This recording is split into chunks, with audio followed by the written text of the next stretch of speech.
Bonjour. Asseyez-vous.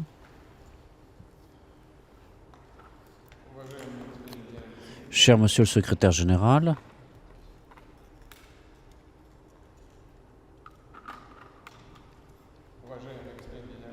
Monsieur le Secrétaire général, très heureux de vous voir.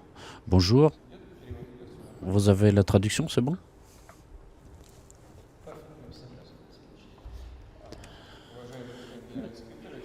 Cher Monsieur le Secrétaire général, je suis très heureux de vous voir.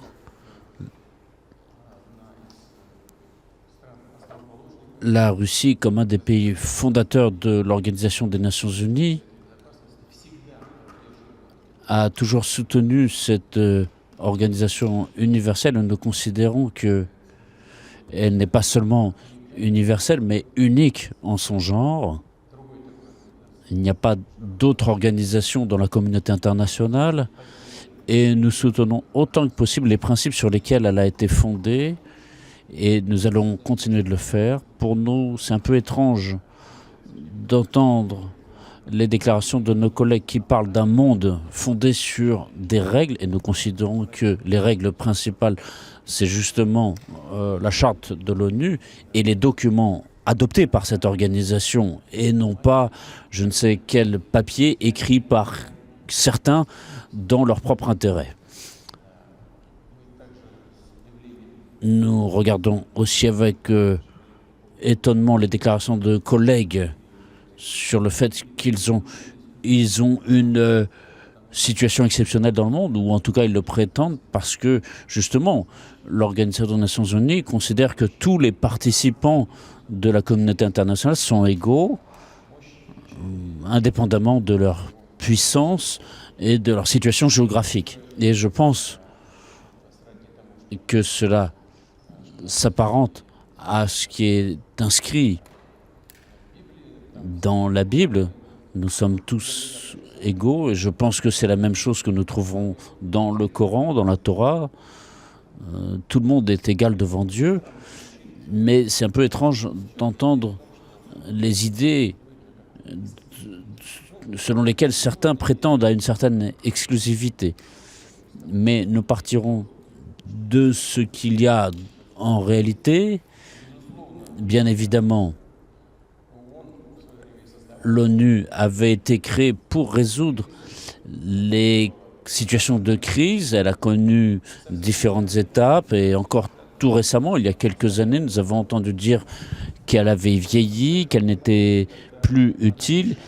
Et cela intervenait au moment où elle gênait certains à parvenir à leurs objectifs. Et nous avons toujours dit que une organisation universelle telle que l'ONU est unique et elle a été créée justement après la Deuxième Guerre mondiale pour résoudre les différends à l'international. Je sais votre préoccupation concernant l'opération militaire spéciale menée par la Russie dans le Donbass, en Ukraine, et je pense que ce sera l'essentiel de notre discussion aujourd'hui.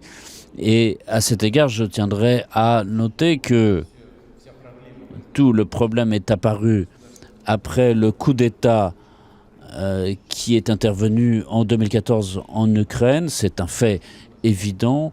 On peut le qualifier comme on veut. On peut avoir tel ou tel avis sur cette question, mais en tout cas, c'est véritablement un coup d'État anticonstitutionnel. Donc ensuite, il y a eu la manifestation de la volonté populaire des habitants de la Crimée et de Sébastopol. Ils ont donc agi comme avaient agi à leur époque les habitants du Kosovo. Donc ils ont manifesté leur demande d'indépendance et ensuite ils ont demandé à se rattacher à la Fédération de Russie. La différence, c'est que au Kosovo, la décision avait été prise par le Parlement, alors qu'en Crimée et à Sébastopol, c'était sur la base d'un référendum d'initiative populaire. Et c'est le même problème qui s'est manifesté dans le sud-est de l'Ukraine, c'est-à-dire qu'il y a deux territoires, deux entités n'ont pas accepté le coup d'État de 2014 et elles ont fait l'objet de pressions très très fortes, notamment par le biais d'une opération militaire avec l'emploi de l'aviation de combat et de l'artillerie lourde. Et c'est ainsi que la crise est apparue dans le Donbass, dans le sud-est ukrainien. Et comme on le sait, après une nouvelle tentative vaine de Kiev de résoudre par la force cette situation, donc des accords ont été conclus à Minsk, dans la ville de Minsk, et c'est ce qu'on a appelé les accords de Minsk, visant donc le règlement de cette situation dans le Donbass. Malheureusement, pour nous, pendant 8 ans, nous avons vu que les personnes sur place se retrouvaient victimes d'un blocus, et les autorités de Kiev l'ont dit publiquement. Elles ont dit qu'elles organisaient un blocus. Elles ne se sont pas gênées pour le dire, alors qu'au début, elles ne le disaient pas. Et donc, il y a toujours une pression militaire. Et dans ces conditions, après que les autorités de Kiev ont publiquement, j'insiste là-dessus, publiquement, par la voix des premiers responsables de l'État, ont dit qu'elles n'étaient pas prêtes à respecter les accords de Minsk, dans ces conditions de génocide, nous avons reconnu ces 2 territoires comme indépendants. C'était une mesure, je le répète, obligatoire. Nous étions obligés de le faire. Malheureusement, nos collègues occidentaux ont préféré ne pas remarquer tout cela, et après que nous avons reconnu l'indépendance de ces pays, ces États se sont adressés à nous pour demander une aide militaire pour résister contre cette agression. Et nous avons, en vertu de l'article 51 de la Charte de l'ONU, nous avons été obligés de le faire, et c'est là que nous avons lancé cette opération militaire. Je voudrais vous informer du fait que, malgré le déroulement en cours de cette opération militaire, nous espérons que nous parviendrons à trouver un accord par la voie diplomatique. Nous avons des pourparlers, nous n'y renonçons pas. Et de plus, lors des discussions d'Istanbul, je sais que vous étiez justement aujourd'hui, vous avez parlé aujourd'hui avec le président Erdogan, nous avons pu obtenir un certain progrès, une avancée, parce que la demande de garantie de sécurité de l'Ukraine, justement, nos collègues ukrainiens n'ont pas lié cela à une notion telle que le respect des frontières nationales, et en mettant entre parenthèses le sort de la Crimée, de Sébastopol et des républiques de Donbass qui ont été reconnues par la Russie. Donc il y a des conditions. Mais malheureusement, la conclusion de ces pourparlers a montré que, en tout cas, il y avait une intention de notre part de créer des conditions favorables à un accord. Mais nous avons été confrontés à cette provocation de Boutcha. Nous savons qui a fait cette provocation, nous connaissons ces personnes, et la position de nos négociateurs sur l'Ukraine a évidemment changé après cela. Et les négociateurs ukrainiens ont cessé de mettre entre parenthèses la question territoriale pour le règlement de la paix, c'est-à-dire la Crimée, Sébastopol et le territoire de Donbass. Ils ont refusé. Et dans le projet d'accord, on nous a dit que ces 2 questions doivent être réglées entre les chefs de l'État. Mais pour nous, c'est clair que ces questions, si nous les portons à la discussion des chefs d'État, sans les avoir réglées à l'avance, au préliminaire, au moins dans un projet, ne seront jamais résolues. Et on ne pourra pas les signer si on ne règle pas la question du territoire. On ne peut pas fournir de garantie de sécurité pour l'Ukraine. Mais malgré tout, les discussions se poursuivent. Elles se poursuivent aujourd'hui sous forme de visioconférence, et j'espère malgré tout que cela nous permettra de parvenir à un résultat positif. Voilà, c'est ce que je voulais dire en préliminaire. Nous aurons d'autres questions que nous allons aborder qui sont liées à cette question. On peut aussi discuter d'autres questions. Je suis très heureux de vous voir. Bienvenue à Moscou. Merci, Monsieur le Président. Je vous remercie de m'accueillir ici à Kremlin. C'est vrai qu'en tant que secrétaire général, je suis principalement préoccupé par les situations en Ukraine. J'ai une compréhension claire de ce dont nous avons besoin. C'est l'ordre multilatéral basé sur la charte de l'ONU et le droit international. Toutes règles qui seront introduites devraient l'être avec un consensus de la communauté internationale et correspondre pleinement aux normes du droit international. Je crois fermement en droit international, en charte de l'ONU. Voilà pourquoi nous avons souvent des points de vue différents sur les situations qui se produisent. Je comprends que la Fédération de Russie a un nombre de reproches concernant ce qui se passe en Ukraine, tout comme concernant la sécurité européenne. J'ai travaillé dans le cadre de plusieurs fonctions. Je me souviens que j'ai eu une réunion avec vous quand j'étais au poste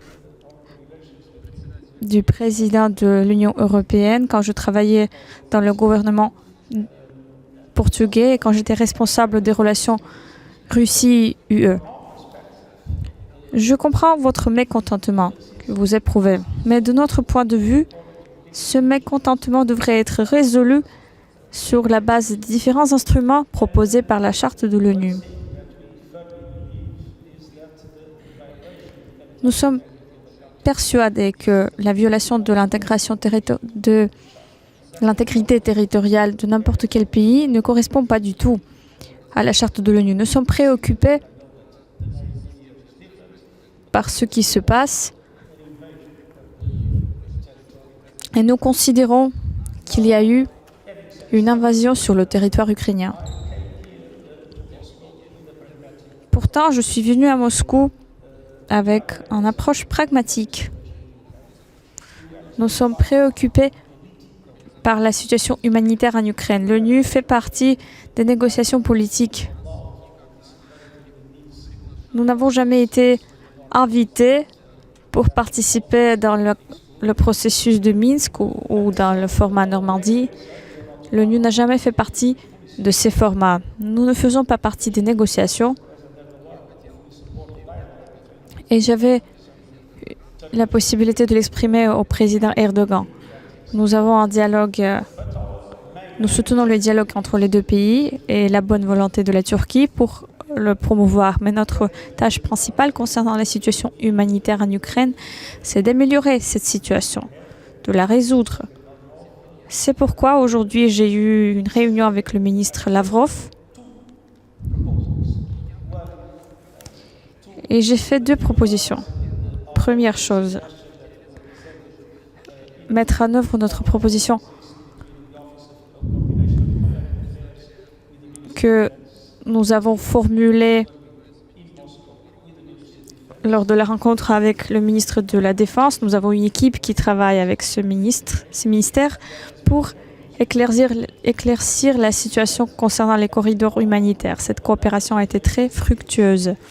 Mais franchement, nous faisons face à un nombre de situations où la Russie déclare la création des corridors, l'Ukraine déclare la création d'autres corridors et finalement, rien n'est mis en œuvre en réalité.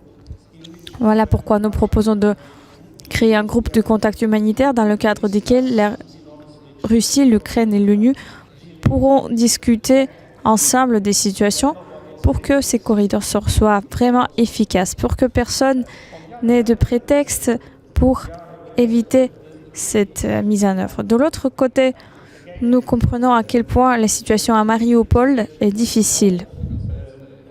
Encore une fois, concernant cette situation, je voudrais dire que l'ONU est prête à mobiliser toutes ces possibilités logistiques et toutes ces ressources humaines ensemble avec la Croix-Rouge. Hier, j'ai discuté avec Peter Maurer. Il soutient pleinement cette initiative. Il est prêt à travailler ensemble. L'idée, c'est que nous devrions travailler ensemble avec les forces armées de la Russie et de l'Ukraine pour, une fois pour toutes, résoudre ce problème. Ce sera une opération d'abord pour évacuer les personnes civiles de l'usine. La Russie est accusée constamment du fait que cette évacuation n'a pas lieu. De l'autre côté, la Russie a annoncé la création des corridors qui ne sont quand même pas utilisés. Nous sommes prêts, ensemble avec la Croix-Rouge, avec la Russie et l'Ukraine, à évaluer la situation à l'espace de 2-3 jours.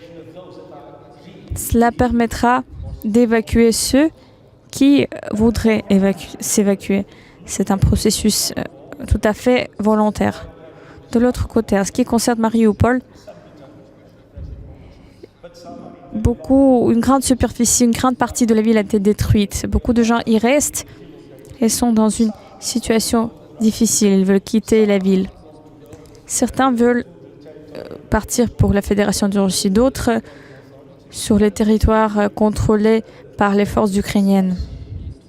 Ensemble, avec la Croix-Rouge, nous serons prêts à utiliser toutes nos ressources pour travailler ensemble avec les autorités russes et celles de l'Ukraine pour créer cette opportunité, pour garantir une évacuation de ces personnes. Ce sera un processus un peu plus long. Il faudra avoir des formes de coopération concrètes, spécifiques, mais nous avons un très grand intérêt à le faire. Nous poursuivons un seul but, apaiser la situation des gens, réduire leur souffrance. Comme je l'ai dit déjà, on ne peut le faire qu'en réunissant les deux parties et la Croix-Rouge, en créant les conditions nécessaires en toute transparence, pour que personne ne puisse accuser les autres en disant que quelque chose n'a pas lieu. Si vous me permettez, je connais très bien, personnellement, j'ai lu tous les documents du tribunal international sur le Kosovo. Je me souviens parfaitement de la décision prise par le tribunal sur le fait que lors de l'autodétermination, tel ou tel territoire, quel qu'en fût l'État, n'est pas obligé de demander aux autorités de son pays. C'était dit à l'égard du Kosovo. Et c'est là la décision du tribunal international. Et cette décision a été soutenue par tous.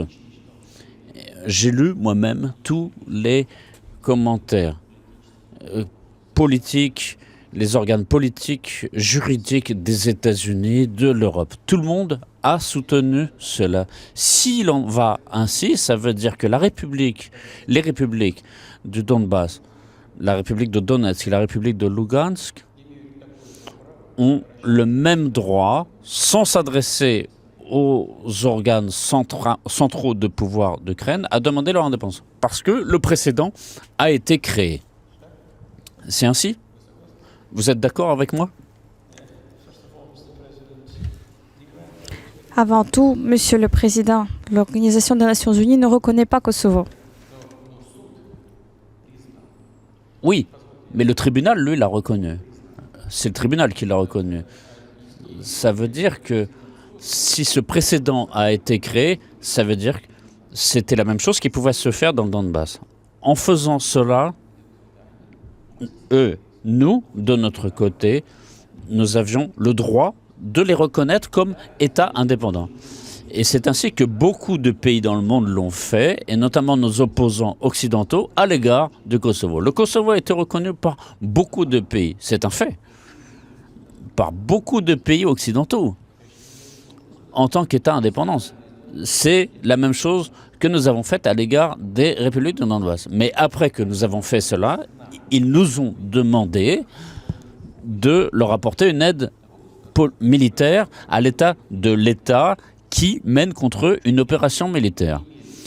Et nous avions le droit de faire cela conformément à l'article 51 de la charte de l'ONU. Attendez, on va en parler encore avec vous. La deuxième partie de votre question. Il s'agit de Mariupol. Là-bas, la situation est complexe. Elle est tragique.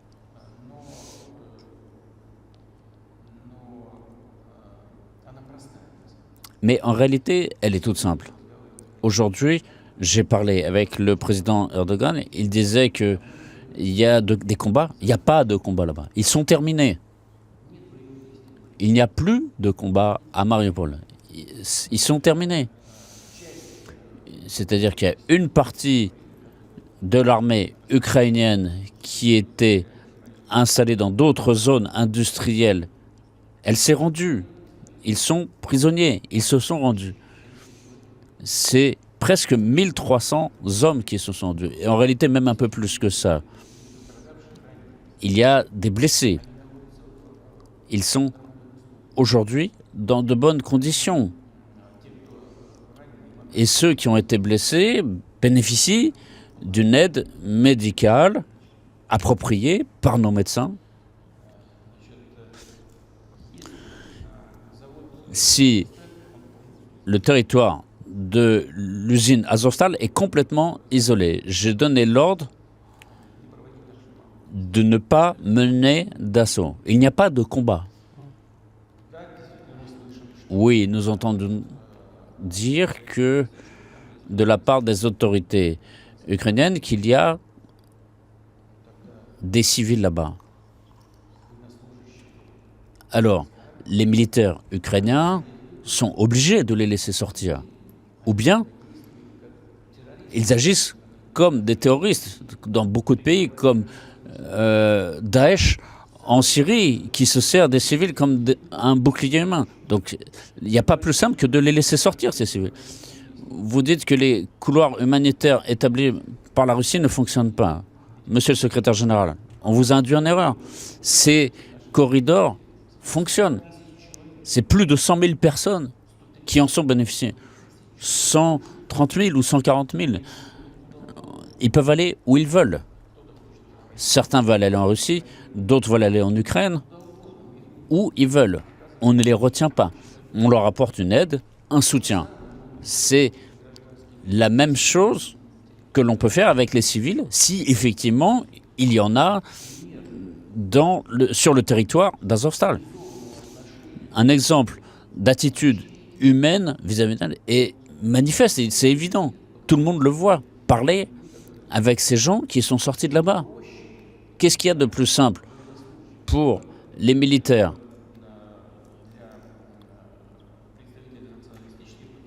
pour les membres du bataillon, les laisser partir, les retenir, s'en servir de bouclier humain, c'est inhumain. On a un contact avec eux. Ceux qui sont réfugiés dans les sous-sols d'Azovstal, ils ont un bon exemple. Leurs compagnons d'armes qui se sont rendus.